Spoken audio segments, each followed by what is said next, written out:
rí bàbá tí wọ́n ní ìmáàmù àkọ́kọ́ nílùú Ìkòyí. Bàbá tó bí bàbá tí yín. Bẹ́ẹ̀ ni ìmáàmù àkọ́kọ́ ló ní ìmáàmù àkọ́kọ́ nílùú Ìkòyí. ṣé lè rántí orúkọ wọn? Orúkọ wọn ni Hussein Badamasi wo tí mò ń gbọ́ bẹ́yà 2,900 irọ́ 2,400 1999 1998 99 kó tó di pé Abdulsalami Abubakar wá ṣe minimum employment minimum tó ṣe kínní yẹn kó wá implement yẹ títí tó bá ṣẹjọ́ fi dé wọn ò ṣe fáwọn primary school ṣùgbọ́n tí wọ́n wà lábẹ́ state ìyẹn àwọn secondary school wọ́n ń fún wọn ní basic salary yẹn gan ju gbogbo tí wọ́n ń gbà ní lọ́ndà tẹ́lẹ̀ kì í minimum wage of 3,000 800 naira ní minimum wage gbà yẹn. So nígbà tí nǹkan lọ síbẹ̀ ọ̀lọ́ orígbà náà ìwo láàlọ́ àwọkọ̀ dé gbàngàn láti fún àwọkọ̀ ọ̀wọ̀. Tó ń gbà débẹ̀ mi ò ní hope pé wọ́n lè pè mí. Bá bọ̀ ya musa wọ́n pè ń gbá wọ́n pàwọ́ wọ́n kò bàbá sásùn èèyàn tó pọ̀ lẹ́rẹ́rẹ́rẹ́ táyàn ó tójú ò àìsíṣẹ́ ti pọ̀ tí ó ti wà tipẹ́ kì í ṣàṣẹ̀ṣẹ̀.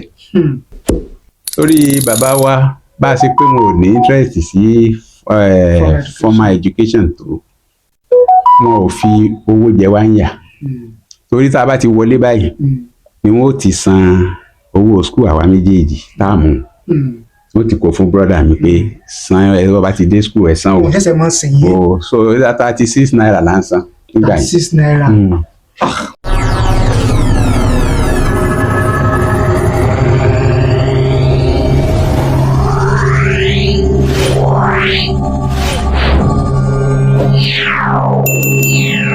Jẹ́ nínú ayé ìbà o kábíyèsí ọlọ́run mi lẹ́yìn tá a ti ṣèbẹ̀ alẹ́dàá a sì bá lọ́wọ́ ẹ̀yin àgbààgbà lórígun mílẹ̀rin àgbáláyé tó jẹ́ pé ọba Elédùmarè ló gbélé ayé lé yín lọ́wọ́ ó sì bá o ẹ jẹ́ kó yẹ mí lóde tòní a tún ti wà lórí ètò tá a pè ní àgbà ni ta ni àgbà tá a wà lọ́dọ̀ wọn lónìí báwo ni wọ́n ti sì kékeré iṣẹ́ wo ni wọ́n yàn láàyò kí ni ìrírí wọn lẹ́nu iṣẹ́ nínú ayé tó fi dé ipò tá a wà lónìí ti bí ẹ̀yin àgbà náà lè sọ wípé ìtí àgbà tó bá jókòó tó bá ń rí bọ́mọdé bá gungi ìrókò wọ́n ní kò lè rí tó tó ṣubú ìwé ẹ̀yin àgbà ìdí rèé o tá a fi ń tọ àwọn àgbàlagbà tí wọ́n ti ní ìrírí lẹ́nu iṣẹ́ tí wọ́n láàyò láti bù mu nínú omi ọgbọ́n wọn ó tún ti dọ́dọ̀ bàbá mi àgbà olùkọ́ ni wọ́n báwo ni wọ́n ṣe wá ṣe é títí tí wọ́n fi dépò tán wà lónìí àwọn nǹkan tí a fẹ́ kọ́ nínú ìrírí bàbá rèé bóun náà ṣe ṣe bóun náà ṣe tọ́ tó bàbá ẹ bá ní káwọn ará ilé kẹ ẹ bá ní dárúkọ yín. Mo kí gbogbo ẹ̀yin tí ẹ̀ ń wò wá Ọlọ́run yóò jẹ́ kí gbogbo wa ó dàgbà. Àṣẹ o.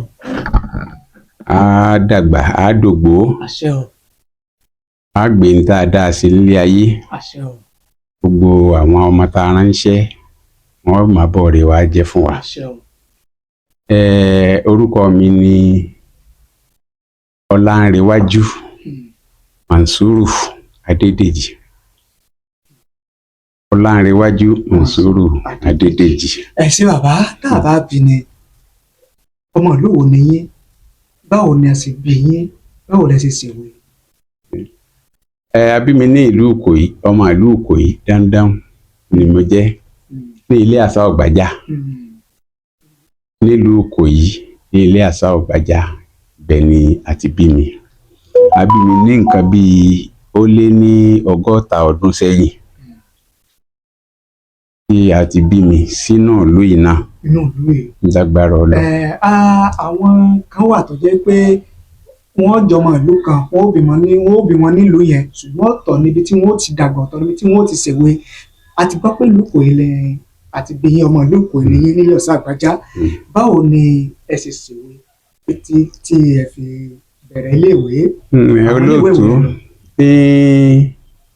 gẹ́gẹ́ bí mo ti ṣe sọ pé a bí mi ní ilé àṣà Ọ̀gbàjà nǹkan tó lé ní 60 ọdún sẹ́yìn. Ibẹ̀ náà ni a ti ṣèwé. Mo lọ sí iléèwé AUD Primary School ní ìlú Ìkòyí ní ọdún 1970 sí 1976. So ìgbà tí mo jáde, torí àwọn bàbá tiwa wọn ò ní ìgbàgbọ́ nínú formal education, wọn ò ní ìgbàgbọ́ ń bẹ̀ rárá, ṣùgbọ́n kọ́ mọ́ ó ṣàkéwú. Tó má bá kéwú, bàbá mi máa ń sọ̀rọ̀ kan wá ní tí gbogbo ẹ̀yin ọmọ mi bá kéwú, kò ní sí ẹnìkankan ò ní ṣẹrú ẹnìkankan nù yín. So wọn ò nígbàgbọ́. Ọgbọ́dọ̀ kọ́rí ìmọ̀ Al-Quran tó bá tiẹ̀ lọ léèwé, tó bá lọ léèwé, bó ti jẹ́ pé àwọn náà ni ẹ máa ń kọ́ wa. So ìgbà tí mo parí, àwọn náà ń kọ́ wa bẹ́ẹ̀. So torí bàbá tiwọn ni ìmáàmù àkọ́kọ́ nílùú Ìkòyí. Bàbá tó bí bàbá ti yín bẹ́ẹ̀ ni ló ní ìmáàmù àkọ́kọ́ nílùú Ìkòyí. Ṣé ẹ lè rántí orúkọ wọn? Orúkọ wọn ni Hussein Badamasi. Orúkọ bàbá tó jẹ́ ìmáàmù àkọ́kọ́ nílùú Ìkòyí. So ìgbà tí Hussein tó pọ̀ sí pé ká bá sọ nínú ìtàn l'Ìkòyí o, ilé tí wọ́n kọ́kọ́ ti jẹ ìmáàmù nílùú Ìkòyí, ilé Àfàbàjálẹ̀ bẹ́ẹ̀ ni ní àti kọ́kọ́ jẹ ìmáàmù àkọ́kọ́. Wọ́n sì kú ní 1939 nígbà tó gbọ́ nínú ìtàn.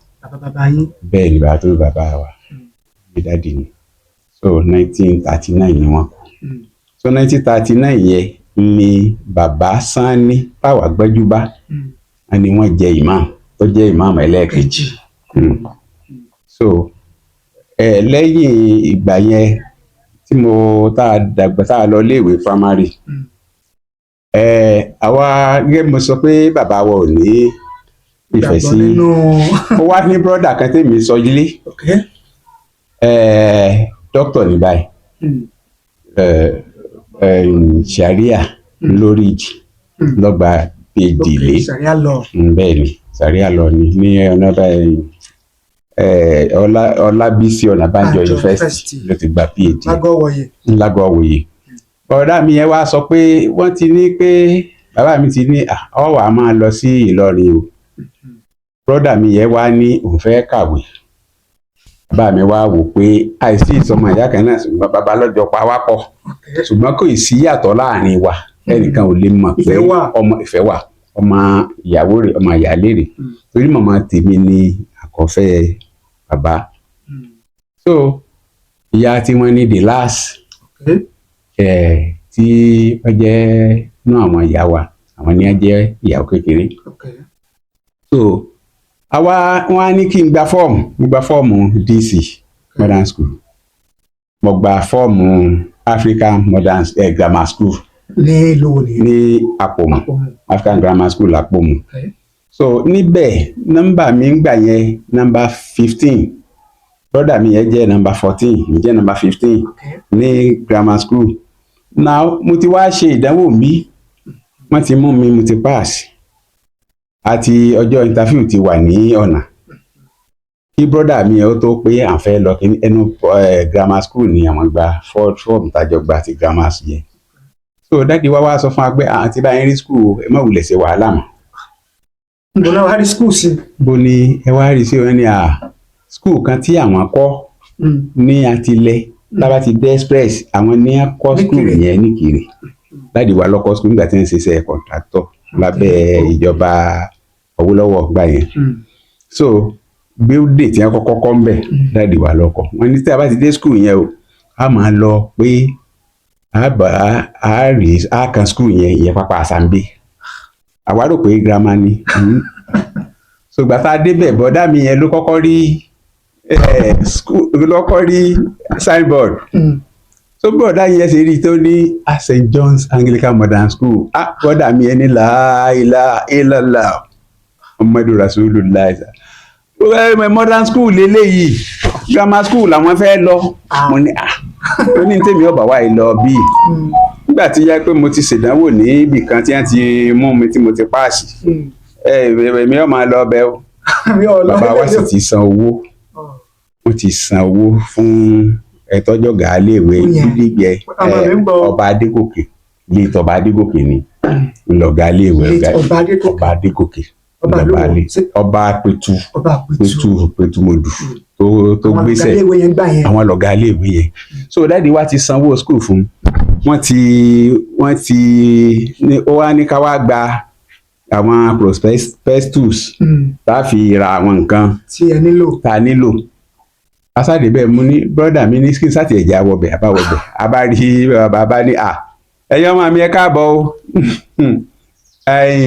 ọyá bàbá ti san owó ní a bá gbé big note fún wa méjìlá ní a bá fún wa ní list of book àti wọ́n fún wa ní list of book ṣébí ìlà máa wá wọ́n fi aṣọ tí wọ́n máa ti ń lò hàn bàbá ń bọ̀ àlè bàbá ní ìgbà wa délé bàbá modern school níbi tí ẹ bá rí school sí wọ́n ní ṣe bí sùkúù ní sùkúù jẹ́ ṣé mo ní ẹ lọ iléèwé tẹ́lẹ̀ gan-an ni. ibi ẹ lọ́nu.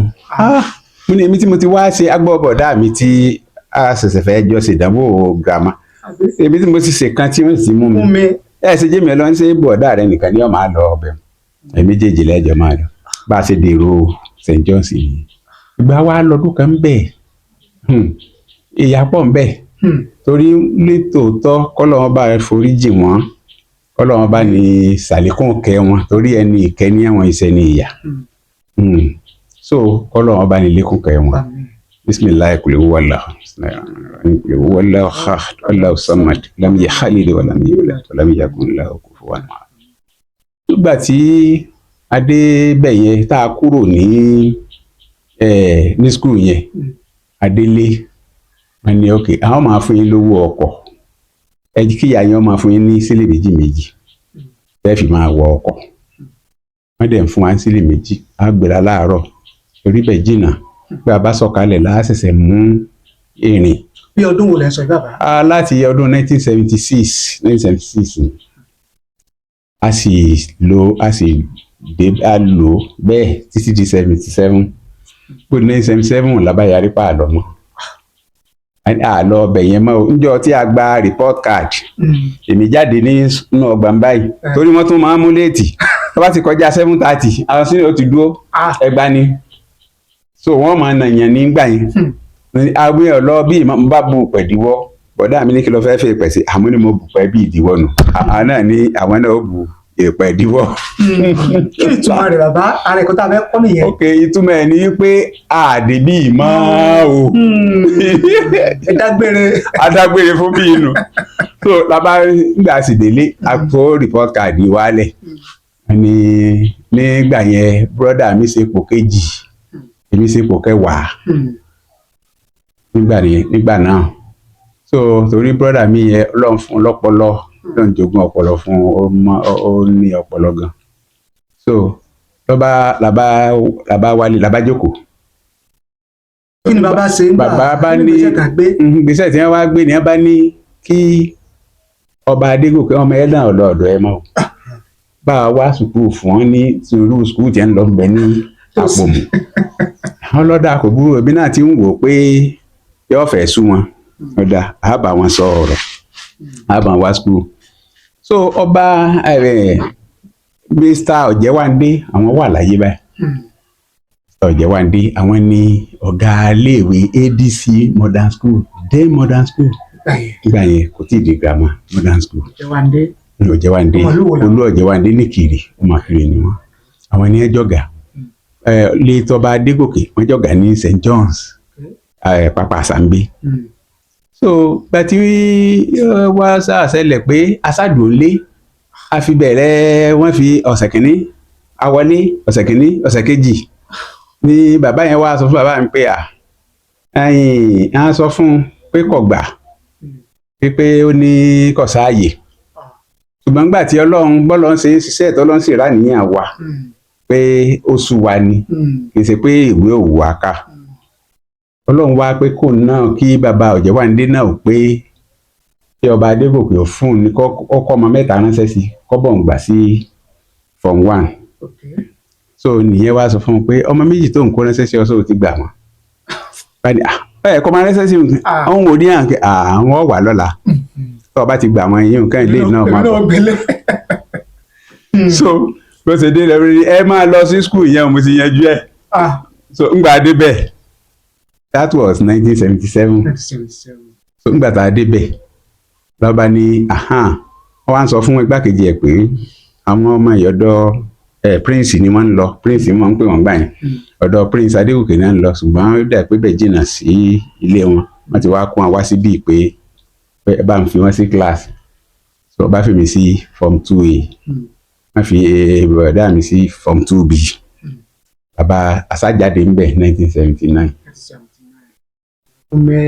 a lò ọdún méjì máa ọdún kan tá a ti lò ọjọ́dún ẹ̀ta so a dẹ̀ ṣe ìdánwò ọlọ́run pé ká pass torí ìdánwò modern school nígbà yẹn ó ló ṣe rí failing one subject failing all ni. Wow. Tó bá ti mísì pépà kan. tó o bá gba 100%.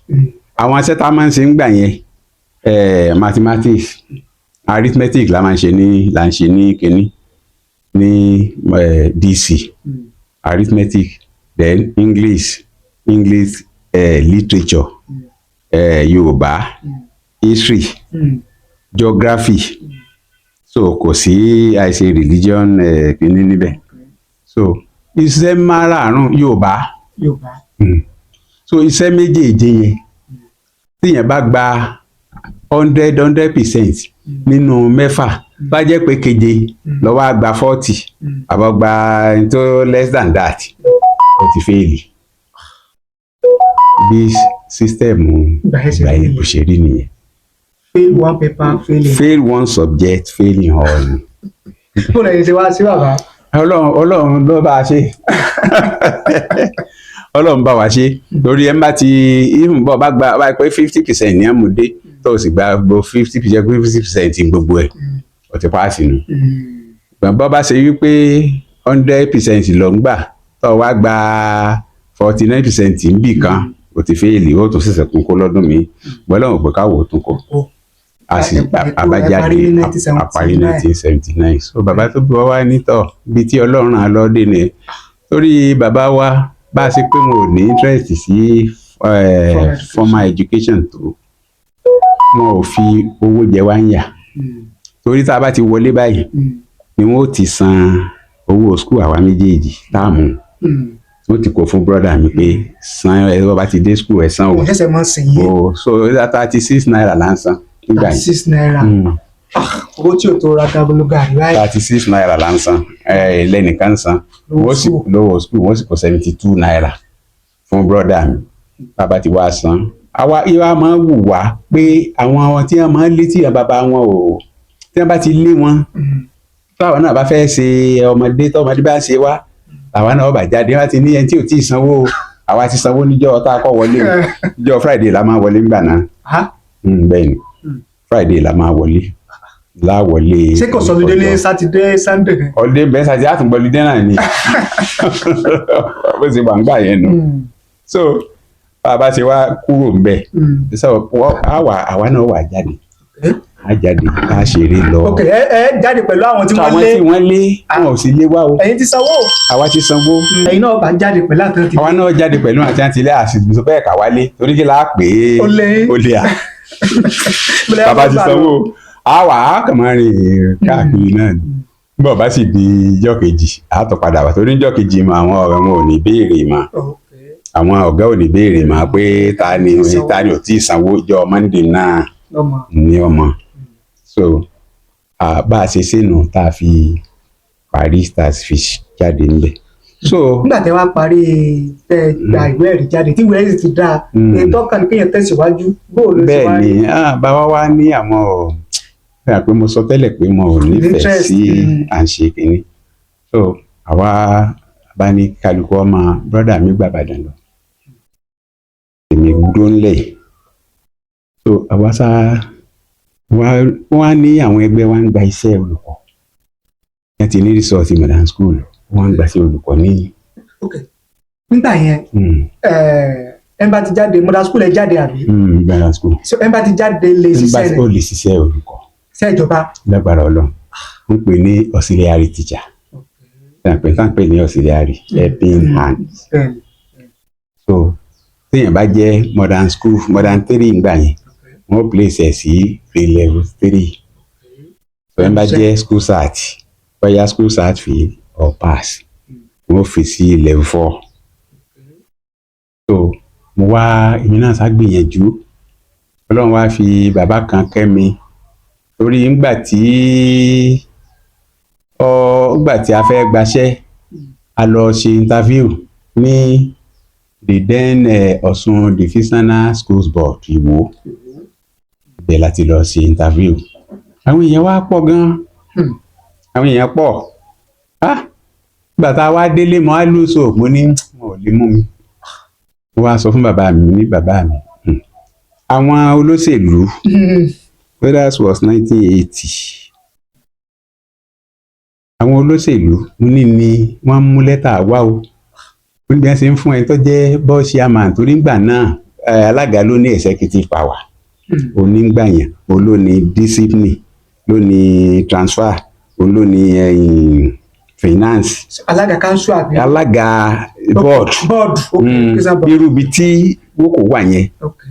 Bí tí wọ́n kò wà yẹn òun ò ní executive power kíní ló ní executive power secretary pẹ̀ kò rí bẹ́ẹ̀ gbà yẹn alága ló ní executive power onígbà yẹn tí wọ́n bá gbà yẹn òní ẹni tí ó jẹ́ secretary civil servant ni ìṣe olóṣèlú.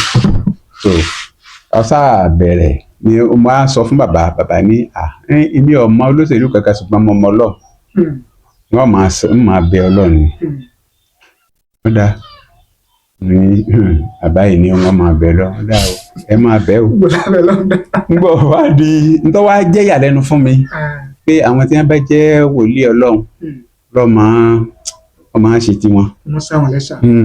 Wọ́n wá fún èmi náà níṣẹ́ kan pé kí n lọ́ọ́ máa ṣe èmi náà mo ń ṣe ṣùgbọ́n bárabàrá ni torí n ò ní confidence ni. Nígbà òdìjọ́ tí wọ́n pé ká wá gba lẹ́tà mi kàn lọ síbẹ̀ ọlọ orígbà náà Ìwó láàlọ àwọkọ̀ dé gbàngàn láti fún àwọkọ̀ ọ̀wọ̀ tó ń gbà débẹ̀ mi ò ní hope pé wọ́n lè pè mí bá bọ̀ ya musa wọ́n pè ń gbá wọ́n pàwọ́ wọ́n kò bàbá sásùn èèyàn tó pọ̀ lẹ́rẹ́rẹ́rẹ́ táyàn ó tójú àìsíṣẹ́ ti pọ̀ tí ó ti wà tipẹ́ kì í ṣàṣẹ̀ṣẹ̀. So tí mo kàn á rí pé mo lè ká bá ní mo ní kíní lóde ń pè chairman Báyọ̀ tó yọ̀ sí ló bá ní Mansuru Ọlárẹ̀wájú wọ́n ní sáà ó wá ní ok ó ní ọba fún ó ní dúró báyìí ó ní gba lẹ́tà dúró báyìí ó ní ẹnìkan ló fún mi lóko rẹ ní ọ̀sẹ̀ tó lọ ó ní ta ni ó dì mọ́ ẹ lọ ìwọ lọ ṣé ibi tí kinní yìí wà wọn ò ní fún mi lẹ́tà yìí torí kò sẹ́ni tí mo dì mọ́. ok òfin lẹ́tà ọkàn nìkan ẹ̀dúró bí kan. ó fi lè lọ ó ní kí n dúró. ok kò ní ẹ máa lọ báyìí kó ṣe ń lọ. kò ní máa lọ. ó ní ta ni mo dì mọ́ pé nìkan ló fún un ló kọ mi lọ́sẹ̀ tó lọ. wá dúró nígbà òpè gbò lẹ́tà yẹn tán ọ̀rọ̀ ìyẹn tí ò rí kinní wá ní ẹnìkan ló fún mi ní ìwà mẹ́ni yẹn mọ́.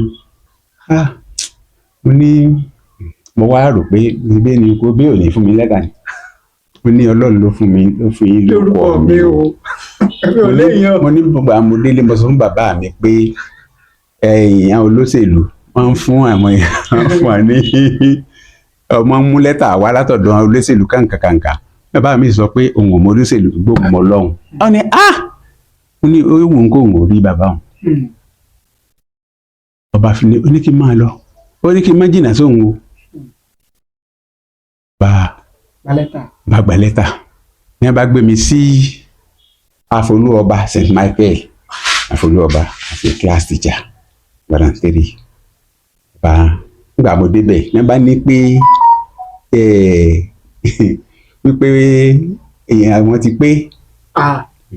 pé tíṣà ti pé ń bẹ̀ ní skul yẹn. tíṣà ti pé ní skul yẹn ọmọ pọ̀ ní skul gbà náà pé tíṣà ti pé bó wá mo ti fẹ́ ṣe bá ní headmaster abẹ wá ní kóun ó fún mi ní lẹ́tà kí n padà sí Ìwó bá fún mi ní lẹ́tà ní ṣé ibi tí kinní yóò tún ti wá já búrẹ́búrẹ́ bí mo ṣe dé Ìwó ìjọ náà Ọlọ́run bá tún ṣe kòńgẹ́ alága ó ní sà ibi tí ẹ gbé mi lọ wọ́n ní èèyàn ti pọ̀ ńbẹ̀ ó ní bá ní sẹ́kítírì bá ń gbọ́mọ ìsíbòmíì wọ́n ní èèyàn ti pọ̀ ńbẹ̀ ọ wà wọ́n ní lẹ́tà tó ń gbá ní dèrè ní bá kọ síbẹ̀ ní bá fún mi lẹ́tà mi bá gbé mi sí St. John's Fìdíwọ́ Ìkirè ibẹ̀ yẹn mo sì ńgbà tí mo ti ń gbé machine lọ wò machine mo gbé lọ́jọ́ yẹn mo rí signboard school yẹn torí mi gbàbẹ̀ mo signboard St. John's Anglican Primary School Fìdíwọ́ Ìkirè ó ṣe di ìjọ yẹn jẹ́jọ́ Friday ó ṣe jọ Monday bá mú lẹ́tà wá bẹ́ẹ̀ ẹ bá gbà mí bá bẹ̀rẹ̀ iṣẹ́ that was 1980 to 81 bẹ́ẹ̀ torí tó ṣẹlẹ̀ ni pé nígbà yẹn tí àwọn tí wọ́n jẹ́ train teacher bá ti jáde àwa tá a jẹ́ auxiliary wọ́n disengage wa láti gba àwọn tí wọ́n lọ sí teachers college wọlé so vacancies tó bá wá kù wọ́n á tún wá wo àwọn èèyàn nínú wa wọ́n á tún gbà wọ́n padà ṣùgbọ́n èmi ò gbàbẹ̀ yẹn lọ mọ́ so mo sáà gbìyànjú pẹ̀lú ìrànlọ́wọ́ bàbá yẹn Báyọ̀ tó yọ̀ sí wa ní mo máa rí tó máa kéwọ́ ní a fẹ́ gba àwọn Arabic teacher mo rí tó máa kéwọ́ ṣé o lè perform ní iṣẹ́ bàbá mi ni mo ní mo lè ṣe dáadáa gan ó ní lọ́ọ̀kì application ó ní má wulẹ̀ ṣe ibi tí ó ti máa dá mi dúró mọ́ ok bá kọ application bá di ìjọ interview lèèyàn bá tán pọ̀ bí omi tẹ́ fẹ́ gbèsè yàrá àwọn tá a jọ ṣe auxiliary náà bẹ́ẹ̀ bẹ́ẹ̀ tán jẹ́ permanent tán náà fẹ́ gbà náà wà bẹ́ẹ̀ ok bá ṣèdánwò wọn kọ́ sọ lárúbáwá ó ní a grade nìyẹn wọn sọ lárúbáwá sí yàn pé máa ìsmọ́kà kí lè orúkọ rẹ ní yẹ ismi Muhammadu Manzoor Ọlánrewájú Adédèjì so máa wà kọ́wá idol islam àti bẹ́ẹ̀ bẹ́ẹ̀ lọ so ẹ bá ti lè dáhùn ní ìwé ìrìẹ ní lárúbáwá wọn kọ́ ọ̀lẹ̀ fún pé grade so bàmọ̀dán béèrè yẹn inú chairman yẹn dùn gan pé kì í ṣe pé àdúrà bàbá àjọ sí ní sùtò ń ṣiṣẹ́. wọ́n ní ẹ máa ṣàtẹ́yìn òṣàdá. so bàbá yẹn bá ṣàṣe di nígbà tá a parí interview wọ́n bá ní mo fẹ́ máa mú yẹn wọ́n ní wọ́n mú yẹn mẹ́fà yẹn ní ìdí èèyàn mẹ́fà ní gbogbo ẹ̀kọ́ yìí àpò ọmọ Ìkirè èèyàn mẹ́fà. ní ọ̀dọ̀ wa ń bí mẹ́rin ni wà ń bí Níkòyí ní àpò ọmọ Ìkirè Ìkòyí.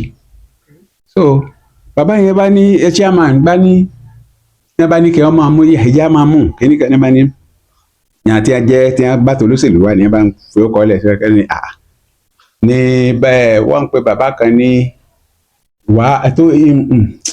lọ́ọ̀yà kan ní Ìkirè olójẹ́ bọ́ọ̀lù gbàngbà yẹn mo gbàgbé orúkọ ẹ̀ bá mi dúró lọ́ọ̀yà bá mi dúró bọ́yá o máa ń gbó kọ yìí lọ́ọ̀yà bá mi dúró mo máa ń sọ pé ló ń bá fẹ́ kó gbogbo mẹ́rẹ̀ẹ̀rin alága bá ní a sì ń gbọ́ o àwa tá a fẹ́ gbaṣẹ́ ń gbọ́ o ẹni tó ṣẹlẹ̀ ni pé ìwọ ẹ fún kò yín kan ẹ fapò òun kan kíkòrè òun méjì as executive chairman ọ̀pá aláṣẹ náà bá ní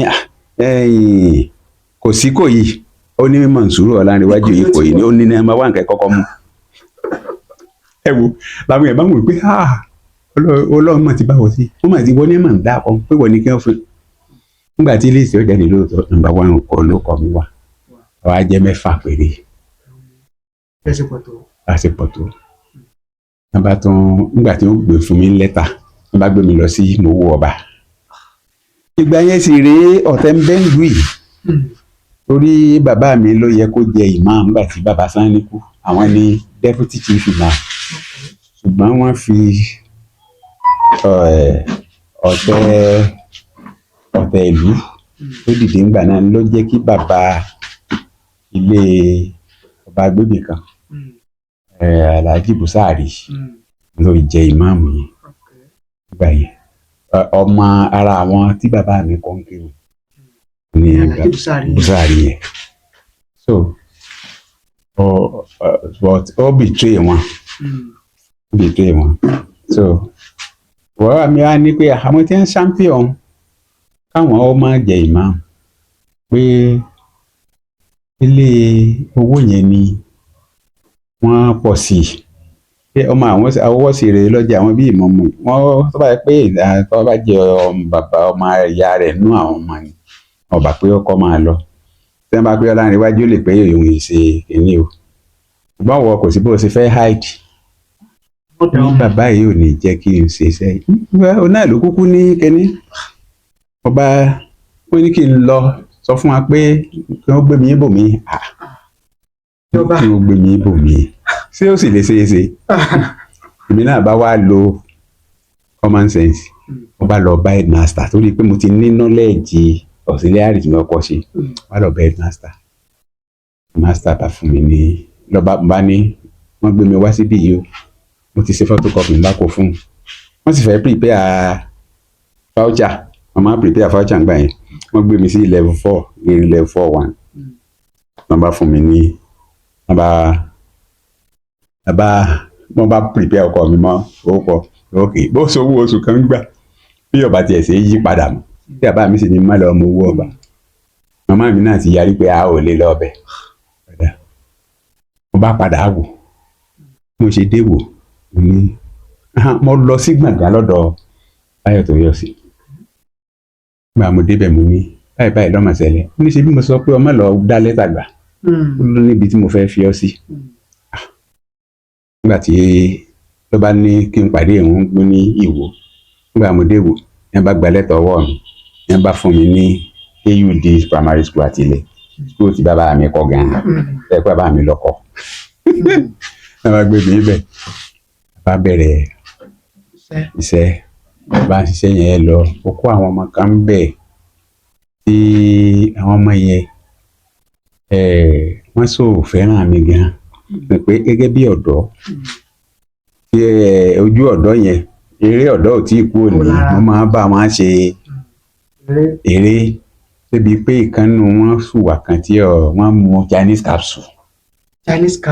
Nígbà náà wọ́n ń pe kìnìún yẹn Chinese capsule bí ìgbà téèyàn bá mutí ẹ ń bá lò bí ẹtí bí yóò máa pa wọ́n ẹgbẹ́ lo bóyá méjì mẹ́ta ní ẹ lò tó wá ń ṣe rìndìnrìndìn headmaster àgbà yẹn ọmọ Mr. Adesina ọmọ àtẹlẹ mú mi níwò bàbá yẹn bá ní Ọlánrewájú ó dẹ̀ fẹ́ràn mi ó ní kí n lọ dí pẹ̀lú wọn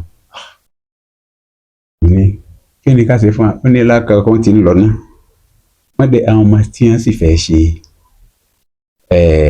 common entrance nígbà náà àwọn ìṣe wọ́n place wọn sí school ni so wọ́n á fi wọ́n sí school ní láyé Bọ́lá Ìgè wọ́n á sọ fọ́gà mu ní ẹ má jẹ́ àbáyé wọn jẹ́ bí wọ́n ti fẹ́ kú lọ́dọ̀ wa ìjẹ Francis yẹn wà ẹ jẹ́ wọ́n máa lọ bí wọ́n bá dé pápá Sambe kí wọ́n lọ máa ṣe kíní aṣọ ọmọ yẹn náà tiẹ̀ tí mi mọ̀ fún náà tiẹ̀ ní o bóyá ń gbà máa sọ̀rọ̀ níbẹ̀ ń gbọ́ bá so mo bá sáà ṣe nígbà mo lo oṣù mẹ́fà ń bẹ̀ yẹn láti lẹ̀ ní bá gbé mi ó di AUD primary school Agbora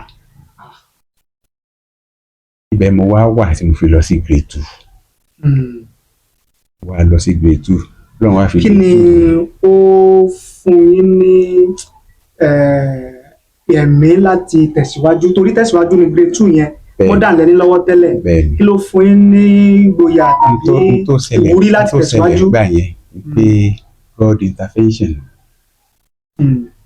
Ọlọ́run ló dé torí mi ì rotí ọ̀tá àwọn àwòsí kan bẹ̀ tí máa ń ṣẹlẹ̀ lẹ́nu iṣẹ́ tí wọ́n bá fẹ́ kọ fáúchà wọ́n á kọ gbogbo àwọn tí wọ́n jẹ́ grade 2 àti grade 2 pass àti fail wọ́n á kọ nígbà bá kọ tán wọ́n wá wo àwa tí a ṣe ẹni wọ́n wà kọ ọkọ mi wájú wọ́n wà kọ torí àwọn more than 3 sọpọ́nà àná bẹ́ẹ̀ àná wà level 3 nígbà bá kọ level 4 wọ́n wà kọ 3 yẹn wọ́n kọ sísàlẹ̀ so yẹ wá ń kó mi ríra nígbà tí Ọlọ́run ó dé so ní wọ́n máa fún mi lóore ọ̀fẹ́ ọ̀gá mi ìgbà yẹn fún mi lóore ọ̀fẹ́ pé ọba lè lọ grade 2 padà lọ grade 2 nígbà òde ọdún kejì tí mo ti ń rò bí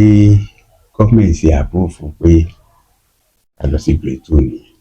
so ẹ máa ṣiṣẹ́ ẹ sì máa lọ léwé àgbẹ̀. bẹ́ẹ̀ ni àti ẹ̀ ṣiṣẹ́ a kúrò níléèwé rí residential ni mo lọ sí Ìyànà Ọ̀fà Jazz College a máa ń pè Ìyànà Ẹlẹ̀ rọ àwọn ọmọ tó dá Ìyànà Ẹlẹ̀ àwọn ọmọ tó dá pọ̀ ń bẹ́ẹ̀ gbà náà gbogbo olówó tí wọ́n bá fẹ́ gbé ọmọ wọn ọmọ ibẹ̀ ni wọ́n máa wá Ìyànà Ọ̀fà nìbàdàn Ìyànà Ọ̀fà nìbàdàn ìgbà wo ni wọ́n sọ di bóyá Air Force Comprehensive School so ìgbà tí mo jáde ń bẹ̀ yẹn ọdún tí mo jáde mo ní ìpèníjà mathematics mi pass mathematics ó dùn mí torí pé ẹni tá a jọ jókòó ó ní ó pọ̀ nínú English kò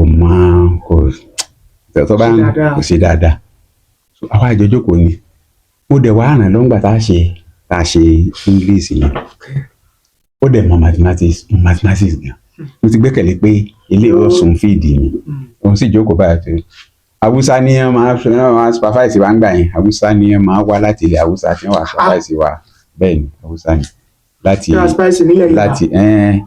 láti Kaduna so bẹ́ẹ̀ bá gbé o ti ń pè bó ni ó ti ń ṣiṣẹ́ lọ wọ́n sì fún wa ní 1 hour 45 minutes a ṣe theory mẹ́ta márùn-ún wọ́n fún wa mẹ́fà a ṣe márùn-ún. mẹ́fà ẹsẹ̀ márùn-ún. a ṣe márùn-ún. mi lè dá kankan ṣe ń bẹ̀. mi lè dá kankan ṣe ń bẹ̀. kí n sá máa fàágùn. ṣé wọn kọ́ yín ni. wọ́n kọ́ àkóyé mi ní òye mi ní. ṣe ti wá nírètí pé yọ ràn yín lọ́wọ́. mo ti nírètí pé ọ̀ràn lọ́pọ̀ ń sì máa àjọ wà ní kíláàsì mi. ọ̀rẹ́ mi bá dijú tó bá dijú mo wá bí mi mo wá bá wọn dá question wọn kọ dáadáa èmèsì bí n ó fèèlì náà ni compulsory subjects ni nínú àwọn compulsory subjects tí yẹn gbọ́dọ̀ paasi mo bínú mo lọ fi pépà lẹ̀ mo bá jáde nígbà di àsìkò kínní náà kò sí nígbà tí àsìkò objective ọ̀wọ̀dọ̀ mi náà kankan mo kàn ń ṣe èyí ọ̀jẹ̀ mo ti mọ̀ pé n ó fèèlì tó gbà tí pé rìsọ́ọ̀tì jáde mo tiẹ̀ lọ wò bóyá mo ní ẹdúró náà bí n tiẹ̀ sì lọ wò bó bá sì ẹ̀rí bákan ń gbóyò. àbí àwọn bá ti múra. mo sì lọ wòlò aṣáájú pé mo fèèlì mathematics ẹsẹ̀ yìí dání amọ̀tògùn mo sábà fèrè mo wá gba ìwà jójó tì mí ọmọ àbúrò mi kan wà tó wà ní St. Anthony ló lọ ó wá ti wà ní college ó wá mọ irọ́ ó ti wà ní Teachers College ó wá mọ mathematics tó bá ti wá wálé wá kọ́ mi kìíní yìí kí ni determination ni o ọba ní kíní yìí ò lè kíní kan lè àbúrò mi lọ jẹ kò lè báyìí mi pé àbúrò mi kíní báyìí ló ṣe rí bẹ́ẹ̀ ni ó ṣe báyìí bá ṣe ṣe rè báyìí ṣe léyìí bó ṣe ok kíní yìí bí pẹ̀lú fọ́múlà ìbílẹ̀ ìbáwá a apply broad mass bracket of division multiplication addition subtraction mo sáré bẹ̀rẹ̀ sí gẹ́ẹ̀tì ẹ̀ ṣé kíní yìí ò lè báyìí n bá ọ̀dà tó bá ṣàṣe mo wá lọ kó àwọn past question wọ́n ń treat ẹ̀ mo rí i pé mò ń èyí tí mo ṣe gá tí mo fẹ́ èmi tún wá gbé ṣé kíní yìí bó ṣe rí rèé ọ̀dà bá lọ gba eligibility for ẹ̀yìn fọ́ọ̀mù tí màá fi ṣe tún ìjókòó ní ẹ̀ ṣe lọ́dún kejì. ẹnu pépà academic Pépà kan yẹn ni. náà tó ṣe. Pépà kan yẹn tí n páàsì ni ìyókù kírẹ́díìtì ni bọ̀ tó ń lé yẹn lè fail. Bá gbà tí ń ṣe báyìí tí wọ́n fún mi ní pépà nígbà mo lọ tún ṣe mi wá tún ṣe ń yànà ọ̀fà mọ́ wá lọ sí Baptist College wò. Àǹfààní wà ibẹ̀ mo ti tún ṣe so mo ṣe gba pépà báyìí mo wá rí gbogbo ẹ̀ tó tẹ̀léra wọn yẹn gbogbo ẹ̀ mo lè ṣe gbogbo mẹ́fẹ̀ẹ̀fà mo lè ṣe mo kàn mú báyìí rò ní yà ntọ́ yẹ bóyá páísàtì lónìí mo rántí ntẹ́ ó rìmáàd fún páísàtì kan bẹ́ẹ̀ mo yà mo bẹ̀rẹ̀ sí fíìlì ẹ̀ mo ń wọ̀ kẹ́ mo ṣe. Bàbá kan wá wà lẹ́gbẹ̀ẹ́ mi tóun náà ti fẹ́ẹ̀lì òun ti fẹ́ẹ̀lì ní tiẹ̀ ó ti sú ó wá ní kí n dákùnrin lọ mo á rántí kí ọ̀rẹ́ mi mo ní ẹ̀ bá lè máa ṣe ní páísàtì mo rántí ń jọ náà ọwọ́ lórí ìdúró rẹ̀ báyìí kò lo kọ́mpáàsì ọwọ́ ló yí òdo ó sì ń gé bí mo ṣe gé mi lọ́dà pẹ́lú ọmọ pé ó fún ọ yóò bá sì fún ọ. So mo ṣàṣe mara 1 2 3 4 5 mo ṣe. So nígbà tí objective náà dé mo rí mo ti mọ̀ pé yes sure banker lélẹ̀ so nígbà tí result ọ jáde mo ní B1 first credit 1 lọ́n pé gbogbo grade 2 certificate kẹ́yìn credit ni gbogbo ẹ̀ ọ̀jẹ̀délẹ̀ ló ń sẹ́mẹ́sẹ̀ sàn credit ni mo ṣe ìyẹn páàsì yẹn so wọ́n wá upgrade mi lẹ́nu iṣẹ́ wọ́n gbé mi sí level 5. kì í ṣe pé ẹ fi sẹ́lẹ̀ nígbà tẹ́ fẹ́ lọ ṣe grade 2. mi fi sẹ́lẹ̀ ṣùgbọ́n mi ṣe iṣẹ́ ó dàbí study leave with pay. Study leave with pay. Study leave with pay. Ṣiṣẹ́ ṣùgbọ́n ń gbowó. Tíjọba mọ̀ sí. Ìjọba mọ̀ sí. Ọkọ lẹ́tà. Ọkọ lẹ́tà. So bí àárín yẹn ṣe rí nìyẹn. So ń gbọ́ tí ìjọba tó wá ní pé tó bá ti 1998 o bọ́tọ̀ bá ti upgrade certificate yẹ àwọn ọ̀dà ọdún o. Dandodo lọ lẹ́tà kínní owó tá ń gbà ó pọ̀. Èlò nígbà náà. Nígbà náà èlò gan láì bẹ̀rẹ̀ 145 naira. 45 naira. 145 naira la fi bẹ̀rẹ̀. So títí nígbà ó di 88 89 bóyá lówó yẹn náà kọjá 300. 300 naira. 300 kankan. Pẹ̀lú àwọn tọ́jọ́ gàǹgbà ní ìlú ní ń gbà gan. 300 naira. 300 naira. Bàbá ẹ jẹ́ ká ibi tẹ́ ẹ dé yẹn bó o ní iṣẹ́ olùkọ́ nígbà náà bó o ló ṣe rí síta yé ìsìn sí olùkọ́ ńgbà náà ká tó tẹ̀síwájú. Ṣé rí iṣẹ́ olùkọ́ ńgbà yẹn. Bó o ìjọba ṣe mú. Ìjọba ó dá ńgbà náà torí wípé ṣé rí àṣìṣe kan tíjọba ṣe ó ní bí wọ́n ṣe gbé grade 2 sẹ́gbẹ̀ẹ́ kan orí grade 2 yẹn la ti ń kọ́ rudiment of teaching n tí jẹ́ teaching gan ibẹ̀ la ti ń kọ́ pé kéèyàn ó lọ sí NCE kó lọ kọ́ kínní kò lè dàbí kó jẹ́ grade 2 ẹ rí i pé nígbà yẹn tí wọ́n bá fẹ́ gba ìyẹn tí wọ́n fẹ́ gba àwọn NCE gan ẹni tó bá ní grade 2 mọ́ NCE rẹ̀ wọ́n ti máa ń gbà wọ́n ju ẹni tó jẹ́ pé NCE nìkan lọ bí tíjọba ti bà ètò ẹ̀kọ́ jẹ́ nìyẹn ó yẹ kí grade 2 yẹn bí wọ́n bá tiẹ̀ wá face off ẹ̀ ó yẹ ká jẹ́ kó jẹ́ pé bóyá bí ẹyọ kan ó wà ní state kọ̀ọ̀kan ìsìn pé wọ́n parẹ́ bí wọ́n ṣe parẹ́ yẹn tó bí wọ́n ṣe parẹ́ yẹn kò jẹ́ kí teaching ló ṣe bẹ́ẹ̀ dùn mọ́ àwọn tó ṣe pé wọn ò ní òye tó kún nípasẹ̀ olùkọ́ àwọn ní á pọ̀ níbẹ̀ báyìí nísìnyí bí àwọn tí wọ́n ṣe ìgbà kan wọ́n sọ grade 2 yẹn di part time sọ di part time so bí ẹ pé wọ́n ń ṣe ní UD wọ́n ń ṣe ní ADC modern school bí primary school so tí a ń ṣe wọ́n máa ń wá sí school láti wá ṣe teaching practice tó ń bọ̀ yá ni ẹ ti ẹ̀kú káńsù yẹn gan so kò dàbí kíre pé nínú ọgbà ẹ pé discipline ó wà ọba dàgbà ọ fi àgbà rẹ ọ fi sẹ́nu ọ̀nà ni gbogbo tí jẹ́ discipline bẹ́ẹ̀ tí bẹ́ẹ̀ ni tí jẹ́ discipline wà bẹ́ẹ̀ tí jẹ́ tí sì jẹ́ ẹ̀kọ́ gidi bá a ṣe kọ́ mọ́ ẹlòmíràn ẹ̀kọ́ ọ̀kọ́ mọ́ ó wà bẹ́ẹ̀. báwo ni ìjọba ṣe ń tọ́jú olùkọ́ sí nígbà náà ṣètọ́jú wà fún olùkọ́ gbà yẹn. ṣètọ́jú nígbà yẹn náà. ìforítì ni o torí pé mo rántí títí di 2009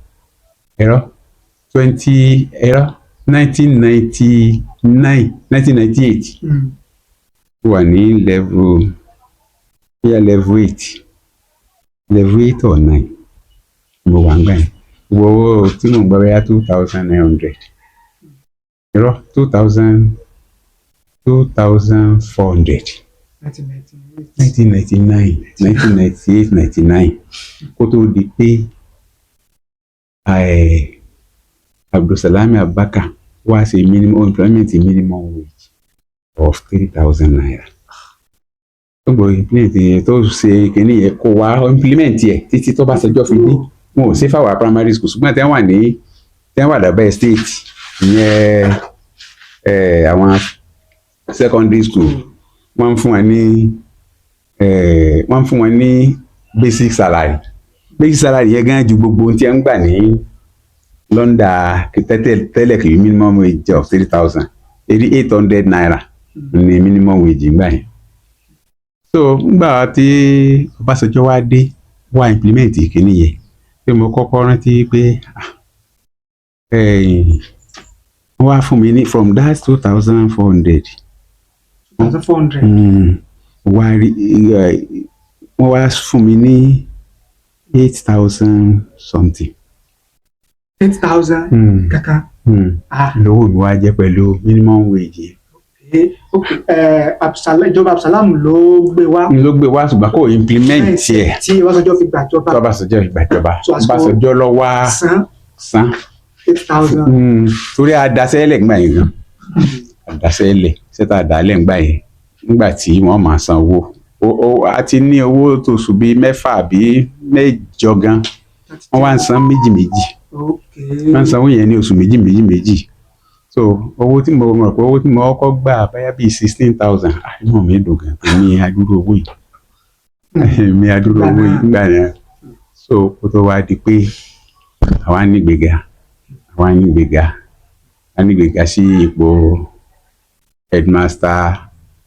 headmaster grade 1 so nígbà kó ń bẹ̀ yẹn that is grade level 12 from grade level 10 to grade level 12 that is headmaster grade 1 so from that one lọ sí level 13 that is special headmaster grade 2 so ìgbà tó di 2011 so wọ́n upgrade mi sí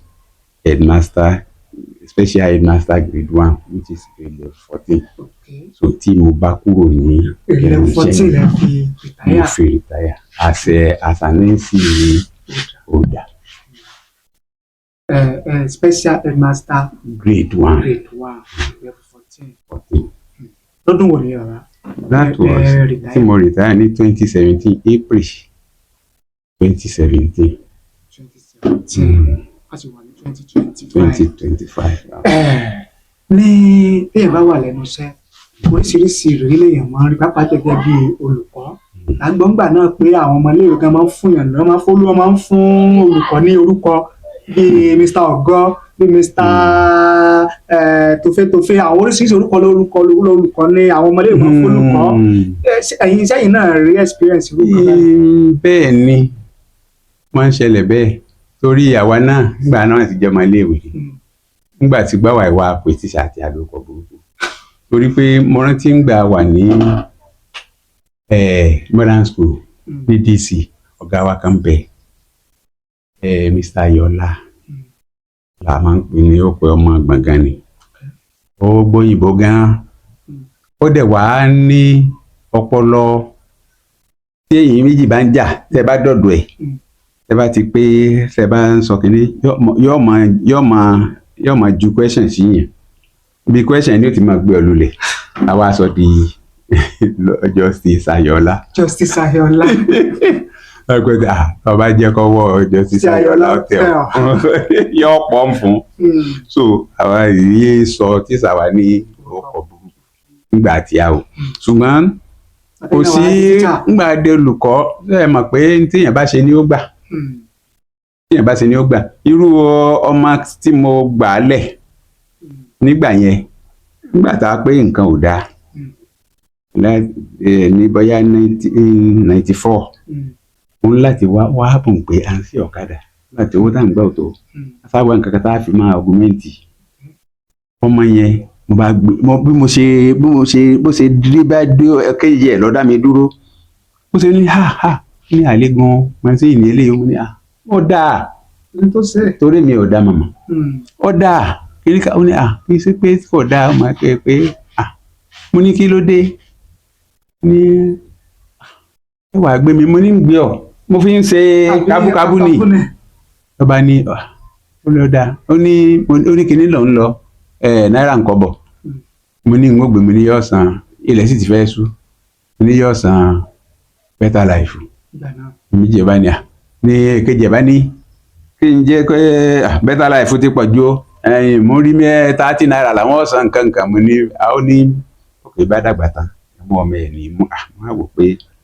gbẹ̀yìn wa sọmọ yìí mà mí bí kan bá gbìyàn gbàtà ló ní ẹ̀mà mi mọ́sà mo ní mi ìmọ̀ ọmọ ó ní ẹ̀kọ́ a ní àtìlẹ̀ ó lé òun wà lára àwọn tí wọ́n mú Chinese capsule tí wọ́n ní ẹ̀dájọ́ fún jọ́sìn nígbà ẹ̀hún tó ẹ wà lọ́nà àgbọ̀rọ̀ nígbà táwọn wà St. John's ó lóun máa ń pè ọkùnrin tí ó ṣèfù wa rí bàbá tó ṣèfù wa rí máà tó ṣèfù wa rí o tí ò jẹ́ kí wọ́n lé a ní ilé ìwò so ó ní òun wà ní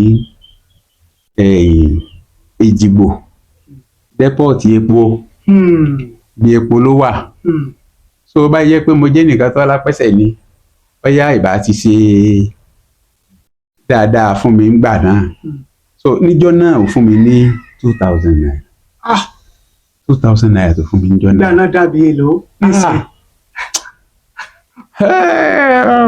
èlò ní dọ́là ń gbà náà bóyá 60 naira. So bí adúrò owó ìlú fún mi. 2000 náà dàbí bóyá 200,000 ní ìsìn. ọ̀lẹ́ tó fẹ́ tó bẹ́ẹ̀. ọba ní pé ó ní kí n tí n bá ti wá sí Èjìgbò ó ní kí n béèrè ó fún mi ní káàdì ẹ̀ kí ní sí ìlú Èkó nínú gbogbo òòlù tó kó mi ìrìnra Èkó nọ́mbà 1 ní wọ́n wá wò pé ẹni máa wá wọ kiri Èjìgbò bóyá mo mú káàdì nǹkan délé èsì ṣàyè fóònù bá ṣàyè fóònù á máa pera so bí a sì lù sí kọ́ńtàkì bí mo ti rí ní ìsìnkà mi lè mọ̀ wọ́n. ṣé ìrántí orúkọ ẹ̀. mi ìrántí mọ́ ìrántí orúkọ ẹ̀ so bí ara àwọn ìrírí tí ó ń bẹ lẹ́nu iṣẹ́ bíi kí wọ́n fẹ̀tánú gbé ọkọ̀ ní skul kan nítorí mo rántí. àwọn tẹjọ ṣiṣẹ́.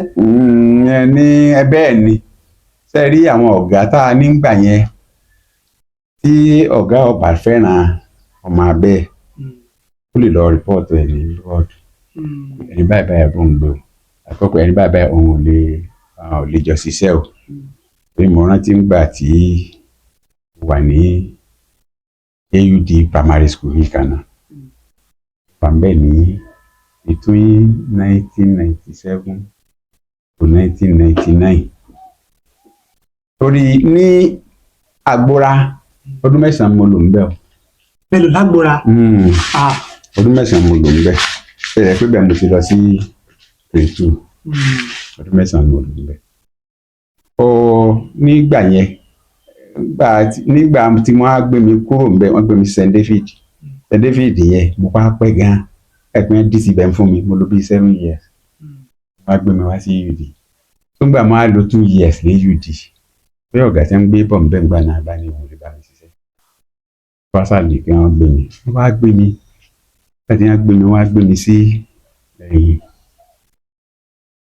St. Michael àṣejìrẹ́ bá ní ìrùn ní lọ náà bá lagidi pé àmì náà ti dàgbà olùkọ́ àbí náà lọ o ìgbà náà mo sá takú ń bá lọ bá wọn bọ̀ kí ni yastik tẹ̀lù tẹ̀ fi gbé mi mo ti mi tí ìlòjọ ní méjì lọ́n bí nǹkan kan wọ́n ní ẹsẹ̀ àwọn board member ni àwọn board member wọn ò tún ṣe gbà mo sá yarí wọn ì sì fẹ́ kí àṣẹ ti olùkọ́ kó ṣẹ nígbà náà so wọn láti wá gbé mi lọ sí Agbowó Áfíríkà wọ́n á sọ ń gbà fún mi lẹ́tà gbọ́ mo ní èmi ò dò ń bí yìí ò ní odò lápò mu ìlú wa ni mo ti dúró bẹ́ẹ̀ ní ti rìtáyà nígbà ní ọ̀dà kò ń sá máa lọ ọbẹ̀ mo bá lọ ibẹ̀ tí wàá ń dùn mọ́ mi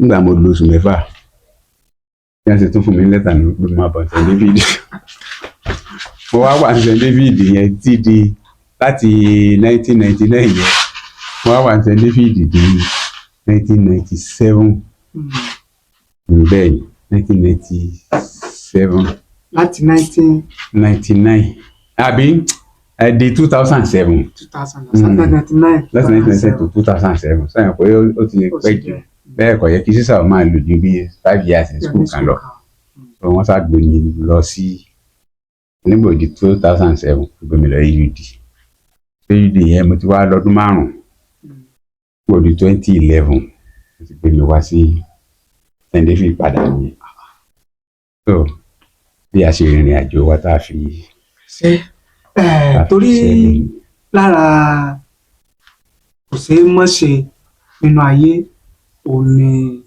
èèyàn níyàwó èèyàn lọ́kọ a mẹ́nubà bó o ní ìrìn àjò ẹsẹ̀ rẹ̀ pàdé ẹni tó lọ ń pè ní olólùfẹ́ yín ìyàwó yín lẹ́nu iṣẹ́ àbí ẹ ti níyàwó kẹ́ tó gbaṣẹ́ àbí báwo ni ẹ ṣe rí. mo ìyáálé mi afẹ́ra ní 1983 ṣùgbọ́n